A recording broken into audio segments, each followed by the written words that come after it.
Vamos a ir a la palabra del Señor en esta tarde, en el libro de Segunda de Reyes, capítulo 5, versículo número 27. Por tanto, la lepra de Naamán se te pegará a ti y a tu descendencia para siempre. Y salió de delante de él leproso, blanco como la nieve. Y nuestro tema para esta tarde es cuando la gracia de Dios es rechazada. Y aquí está concluyendo este maravilloso capítulo 5 de Segunda de Reyes, donde se nos ha hablado acerca de la historia de Naamán, de este gran hombre, este general de ejército, amado por el rey, amado por el pueblo, que en medio de todo este éxito, él era leproso. Y comienza su viaje entonces hacia la sanidad de su cuerpo. Comienza esta travesía para poder ser limpio. Pero también en este pasaje, en este capítulo, no solamente existe el proceso de una salvación hermosa, como lo hemos visto en el caso de Naamán, que se nos ilustra por medio de esta sanidad, sino que también se nos advierte acerca de las consecuencias, acerca de lo que implica rechazar la gracia de Dios, de no considerar el llamado de Dios con seriedad, el llamado de Dios con la importancia de vida o muerte que tiene. Como ya mencioné en la primera parte del capítulo que hemos hablado las últimas semanas de manera extraordinaria, hemos visto un capítulo durante varias semanas para poder hablar de la gracia de Dios. Hemos visto la realidad del hombre, ya no la lepra como enfermedad, sino ahora el pecado que está presente en cada ser humano porque es un problema universal. Cómo Dios provee que podamos oír acerca de la manera en cómo podemos ser limpios, cómo podemos ser sanados, cómo podemos ser salvos. También se nos presentaba los errores en la búsqueda de Dios. Y finalmente cómo la gracia trajo a este hombre a sanidad, cómo la gracia también trajo a este hombre a salvación. De hecho, en el versículo 19, terminando la historia de Naamán, el profeta entonces le dice a este hombre: ve en paz. Y cuando vamos a Romanos capítulo 5, precisamente vemos los efectos o el resultado de ser reconciliado con Dios. Somos justificados por la fe y producto de aquella justicia que nos da comunión con Dios, esa justicia que nos hace aceptos delante de Dios, es que ahora el hombre haya una paz verdadera, haya una paz que sobrepasa todo entendimiento. Todo aquello está ilustrado en los primeros 19 versículos. Pero ahora hay un fuerte contraste. En este mismo capítulo, en el mismo contexto de la historia, hay un fuerte contraste. Por un lado, Naamán se nos presenta como aquel que es aceptado por Dios, aquel que es atraído a un conocimiento total y completo acerca de su condición. Pero por otro lado, aquí se nos presenta ahora a Giezi, este hombre que es presentado como rechazado por Dios, aceptado y rechazado por Dios. Dos historias, dos estados, dos situaciones que no son solo pasajeras, sino tienen que ver con el destino eterno de nuestras almas. Así que a partir del versículo 20 la atención se centra en este hombre criado de Eliseo llamado Giezi. Ahora vamos a ver algunas cosas de esta historia que nos muestran las consecuencias de rechazar la gracia de Dios. En primer lugar, vemos el corazón incrédulo de este hombre y en segundo lugar, las consecuencias de ese corazón incrédulo. Porque Giezi había estado al lado del profeta ya por bastante tiempo, había sido testigo presencial, un testigo privilegiado de muchas obras realizadas por el profeta Eliseo En el capítulo 4 vemos algunas de ellas cuando están con la mujer sunamita. Y es indudable que muchos otros beneficios o milagros, otras obras, Giezi había podido ver de manera presencial, de manera directa, había sido inclusive el que llevaba las palabras del profeta, llevaba los mensajes, como fue en el caso de Naamán. Así que es obvio que él conocía de manera evidente todas estas cosas, pero para él no significaba absolutamente nada. Porque básicamente nada de esto a él le satisfacía lo que había en su corazón. Le satisfacía aquellas cosas que él amaba, aquellas cosas que les daban placer. Estas cosas para él no significaban ningún beneficio personal, producto de su corazón. Y hoy día en la mañana estuvimos hablando brevemente acerca de lo que el corazón del hombre es. No nos referimos a ese órgano físico, biológico que está allí en nuestro cuerpo, sino que cuando la Biblia se habla del corazón, se nos habla acerca del ser del hombre. Pensamos en sus pensamientos, pensamos en lo que es su mente, hablamos también lo que respecta a su voluntad, a los caminos que el hombre toma, a las decisiones que él ejerce. Pero también en tercer lugar hablamos de sus sentimientos, de sus emociones. Y cuando Dios creó al hombre, lo hizo bueno, así lo plantea el libro de Génesis.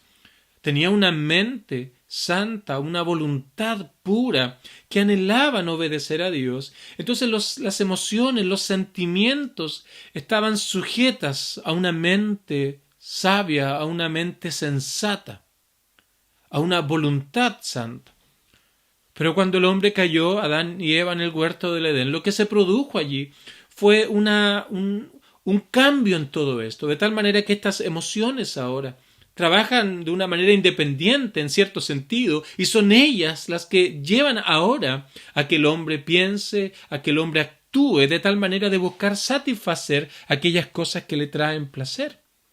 De hecho, eso pasó a Eva allí en el huerto del Edén. Vio que era agradable a sus ojos, aquellas cosas le traían cierto placer y lo tomó entonces, dando a entender lo que el corazón del hombre ahora es producto de la caída.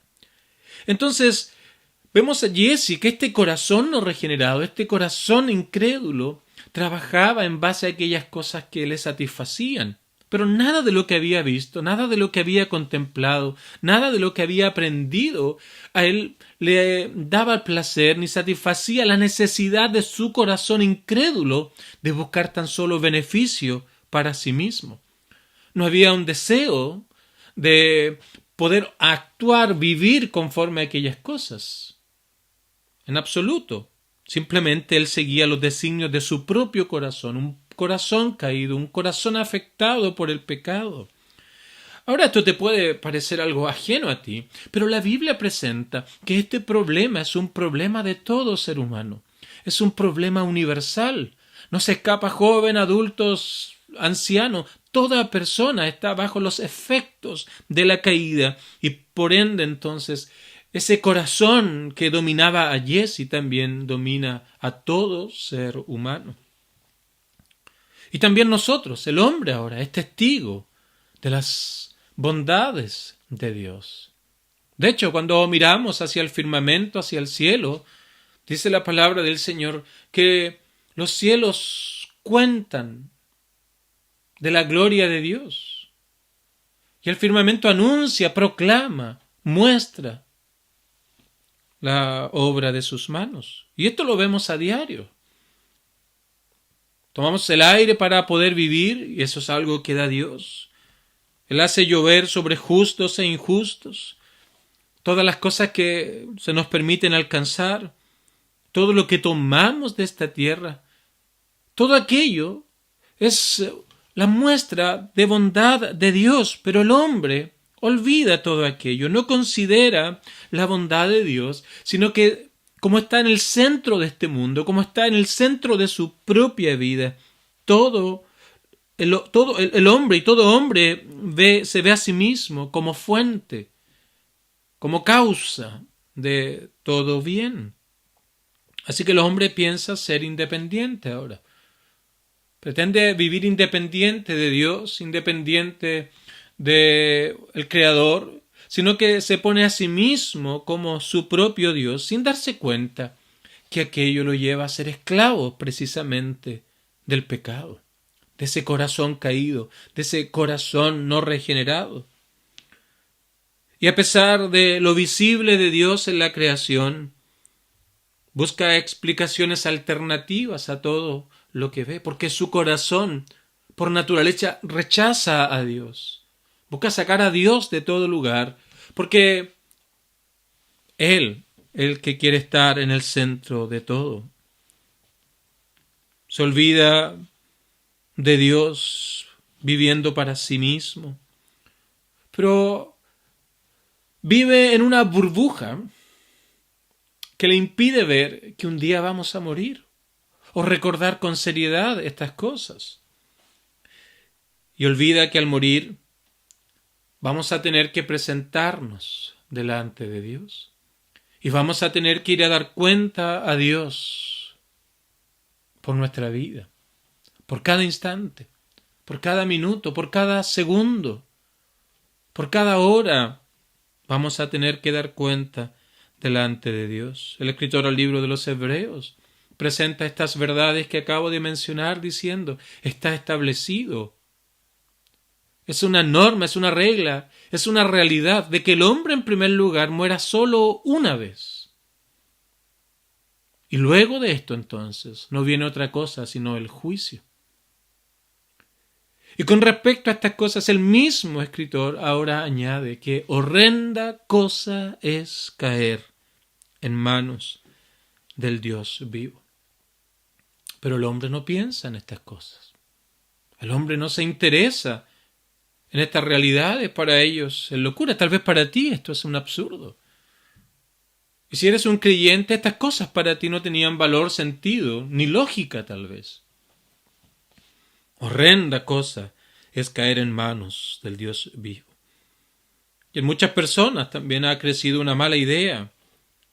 Ellos plantean que al morir, todos vamos a ir al cielo, lo que se conoce como el universalismo. Dios es un Dios de amor.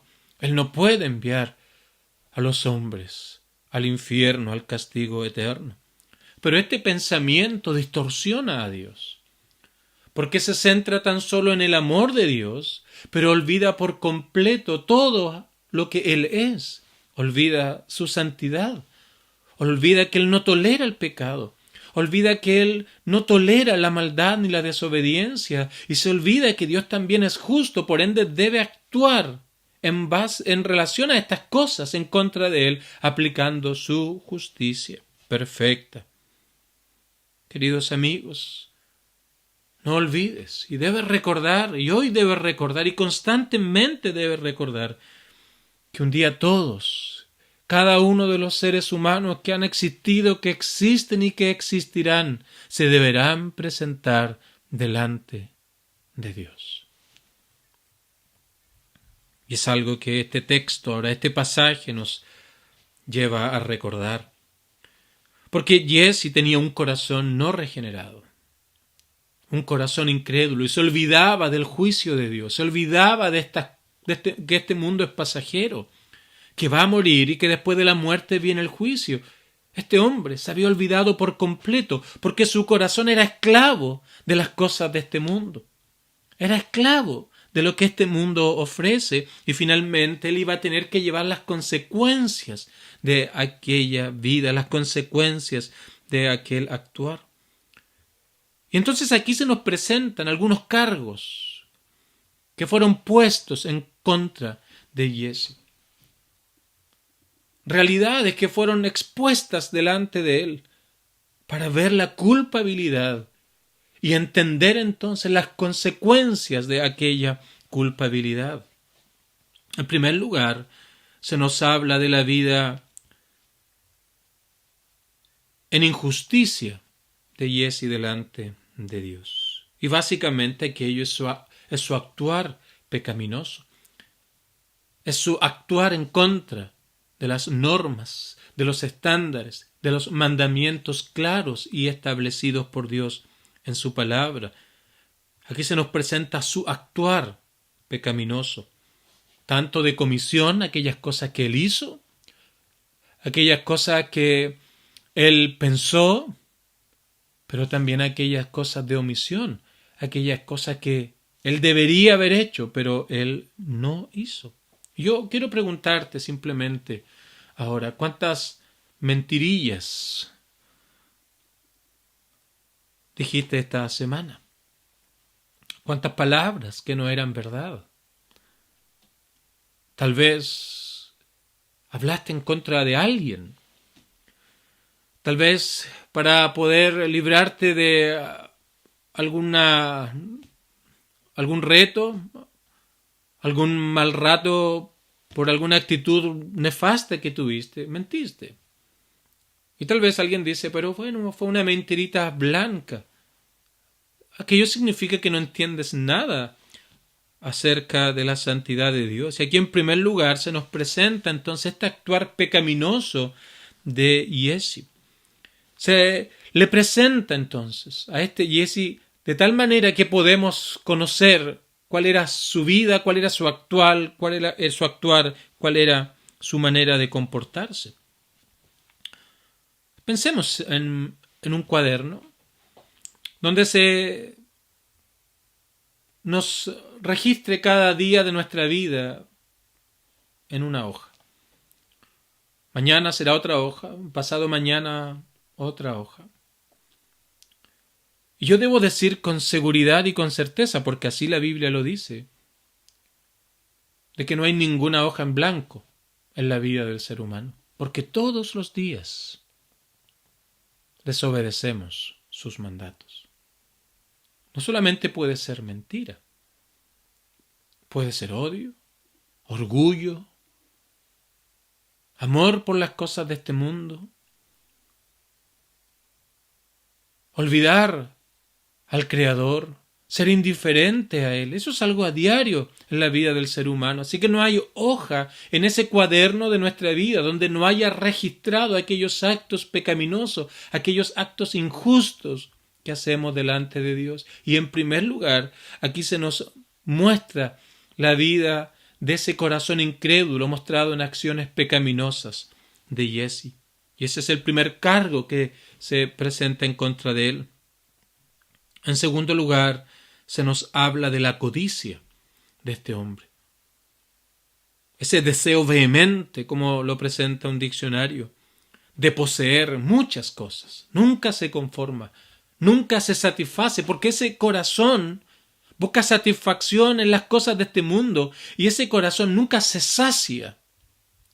Así que ese corazón codicioso dominaba a este hombre producto de su corazón incrédulo. Añoraba las riquezas, añoraba los bienes de este mundo, añoraba los ofrecimientos que este mundo da.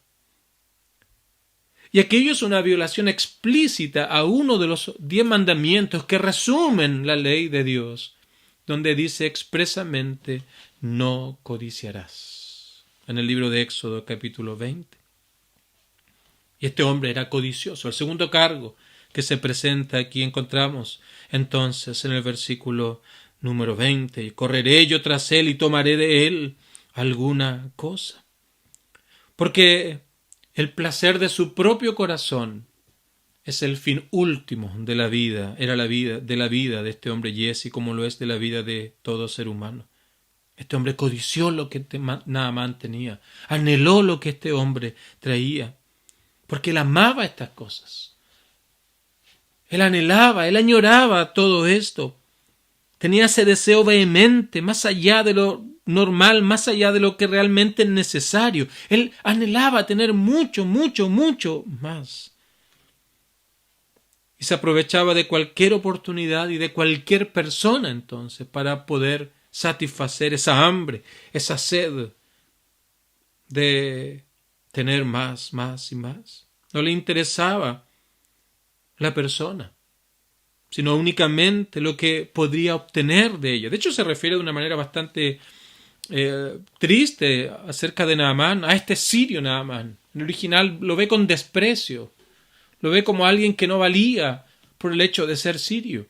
Su codicia lo lleva a ver a las personas como algo sin importancia. La codicia, ese deseo vehemente, lo llevó entonces a añorar aquellas cosas. En tercer lugar, vemos la mentira de este hombre. Porque versículo 22 se presenta ahora delante de Naamán y le dice: mira, mi señor me envía para decirte que él ahora sí quiere estas cosas, porque han llegado unos jóvenes de los hijos de los profetas y quiere darle algún talento, algún vestido para ellos. Era una mentira. De hecho, Eliseo rechazó todo aquello. Se negó a recibir aquello a pesar de la sinceridad de Naamán. Pero este hombre entonces ahora miente, tiene un juicio falso. Ya lleva 2 o 3 mandamientos violados tan solo en pocos versículos. Mandamientos de nuestro Dios. Otro caso, otro cargo en contra de él era la mentira.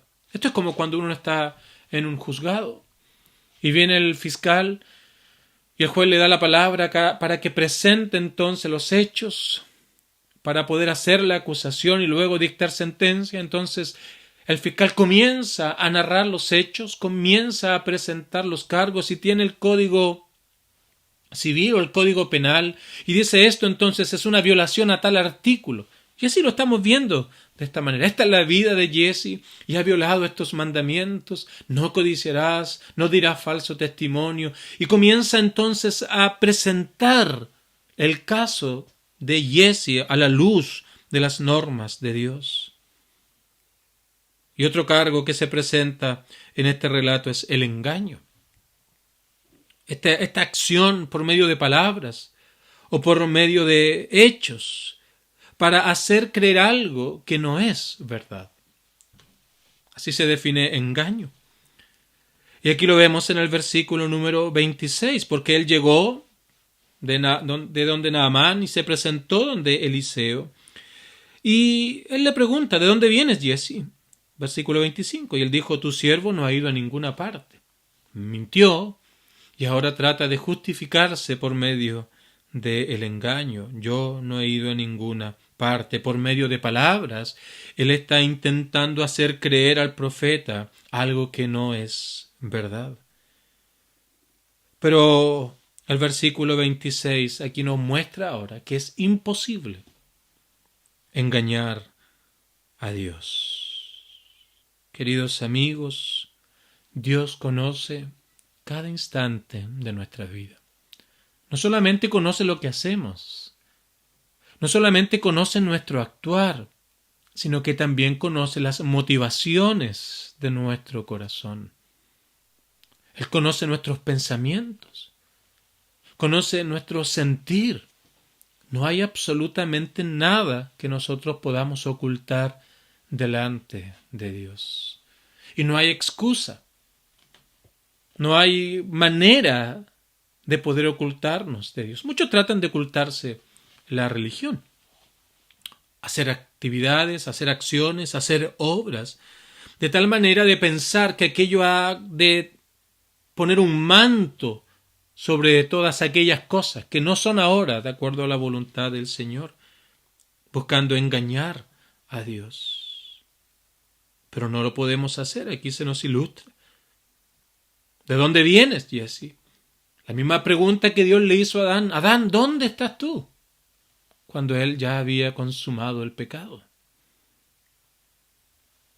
No podemos escondernos de Dios. Y ahora, este era el corazón de Jesse. Se presenta como en un juicio los cargos, los hechos, a la luz de la evidencia y a la luz de la ley de Dios, y aquello indudablemente ha de traer consecuencias. Aquello ha de traer resultados. Y en primer lugar, el juez ha de tomar todas estas pruebas, las ha de analizar en su mérito y finalmente ahora ha de dictar sentencia, y aquel hombre ha de estar bajo una condena.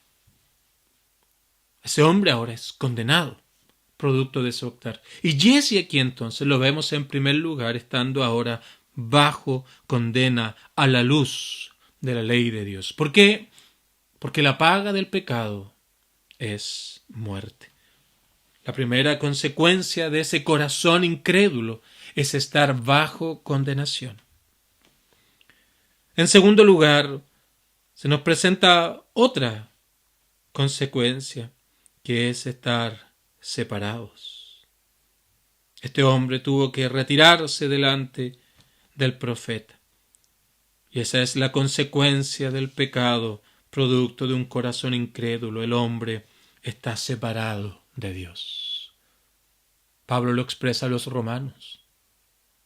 Por cuanto todos pecaron, están destituidos de la gloria de Dios, no pueden alcanzar la gloria de Dios, no pueden estar en comunión con Dios, porque el pecado impide que el hombre pueda tener comunión con Dios. Está bajo condenación. Hay separación, y aquella separación, producto de un corazón en incredulidad, es una separación eterna. 3 consecuencias de un corazón incrédulo. 3 consecuencias de rechazar la gracia de Dios. Ahora Dios nos recuerda esto en medio de una hermosa historia de Naamán para que no olvidemos, para que estemos considerando con seriedad, para que podamos recordar y podamos meditar en nuestros caminos. Queridos amigos, un día moriremos, querámoslo o no querámoslo, independiente de los avances que la ciencia puede tener, independiente de los logros médicos que se puedan ir alcanzando. Hay un enemigo que es ineludible para todo ser humano, que es la muerte, y nadie puede escapar de aquella realidad porque es una realidad universal.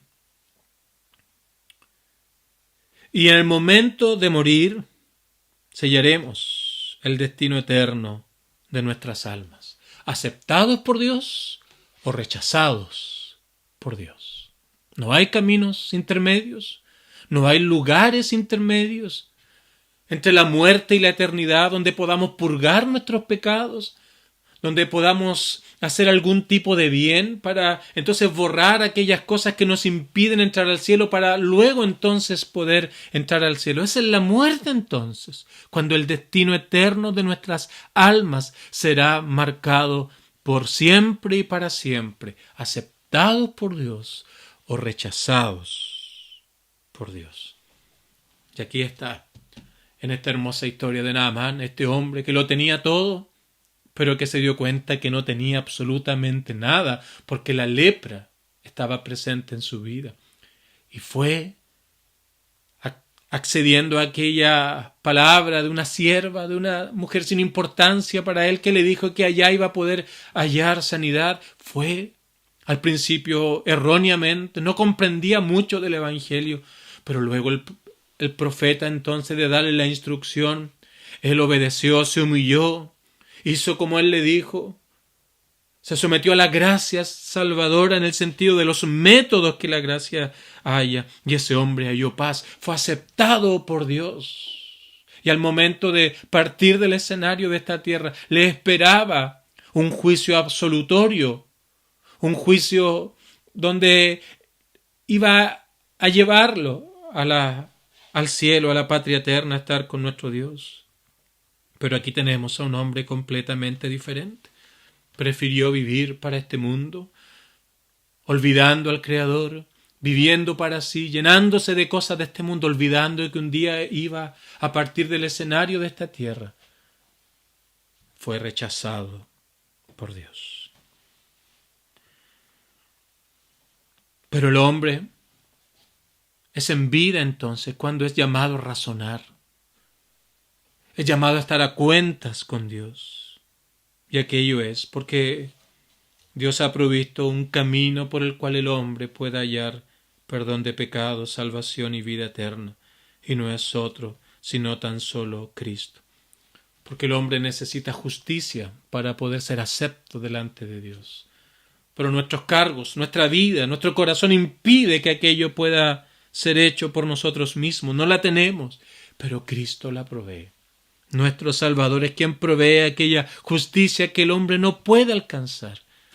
Y ese es el gran amor de Dios, en que siendo aún pecadores, siendo injusto, un actuar pecaminoso, codiciosos, mentirosos, engañosos, todo eso está en nuestro corazón. A pesar de todo aquello, Cristo vino a esta tierra, fue a la cruz del Calvario, y mientras estaba allí colgando en la cruz, Él pagó por el pecado, Él pagó por la maldad, Él pagó por la codicia, el engaño, la mentira, los actos pecaminosos de aquellos que iban a entender, que iban a comprender, que iban a reconocer que no hay otro camino, no hay otra verdad, no hay otra manera de hallar vida, sino tan solo por medio de su obra redentora en la cruz del Calvario. Y aquello se recibe por la fe. No es algo que tú puedas ganar para ti mismo. Se expresa en la historia de Naamán. Él había traído muchas cosas para merecerse aquello. Nada sirvió. Simplemente debía ir a un río, zambullirse 7 veces y sería sano. Y ahora nosotros en este tiempo vamos a Cristo. Reconocemos que todo lo que Él hizo es suficiente para que yo pueda ser acepto delante de Dios. Y entonces yo me aferro a aquello, yo tomo aquello, yo me afirmo a aquello porque entiendo y reconozco que no hay otra manera. Termino con una ilustración que usualmente uso. En primer lugar, si pensamos en alguien que se está ahogando, para poder pedir auxilio, lo primero que debe reconocer es que él se está ahogando, en que sus fuerzas ya no le sirven, en que sus intentos de salir a flote ya no valen, se está hundiendo, no hay posibilidad, no le queda energía absolutamente ninguna, así que lo primero que debe hacer es reconocer que se está ahogando. En segundo lugar, es reconocer que ya no puede por sí mismo y que otra persona debe sacarle del agua para poder vivir. Es aceptar que por sí mismo no hay posibilidad y que depende de algún salvavidas o alguien que esté cerca que pueda allí entonces sacarle de aquel lugar. Pero en tercer lugar, es confiar en aquella persona. Porque cuando él dice auxilio, me estoy ahogando, alguien se va a ir a tirar. Entonces esta persona ahora se entrega, confía en lo que esta persona hará por ella, de tomarla y llevarla fuera del agua para que pueda vivir. Eso es fe, queridos amigos. ¿Comprendemos estas verdades? Que al morir o seremos aceptados o rechazados por Dios, y que no podemos nosotros ser aceptos por nosotros mismos, y es Cristo entonces que puede darnos aquella justicia, proveernos aquello que Dios demanda para ser aceptos delante de Dios. Entonces somos como aquel que se está ahogando, que se aferra, aquel que lo está sacando del agua, y nosotros ahora nos aferramos de Cristo como el único que puede darnos perdón de pecados y vida eterna. Pero este hombre, Jesse, prefirió seguir en su vida, seguir con su corazón incrédulo, a pesar de todo lo que él había visto. Y finalmente las consecuencias de su actuar fueron estar bajo condenación y separación eterna de Dios. Por tanto, la lepra de Naamán se te pegará a ti y a tu descendencia para siempre. Y salió delante de él leproso, blanco como la nieve. Que el Señor nos ayude a que podamos ver esto con claridad, a que podamos comprender que fuera de Cristo no hay esperanza, no hay salvación, no hay vida eterna, y a ver la necedad de confiar en las cosas de este mundo y rechazar la gracia de Dios. Que el Señor nos ayude a todos.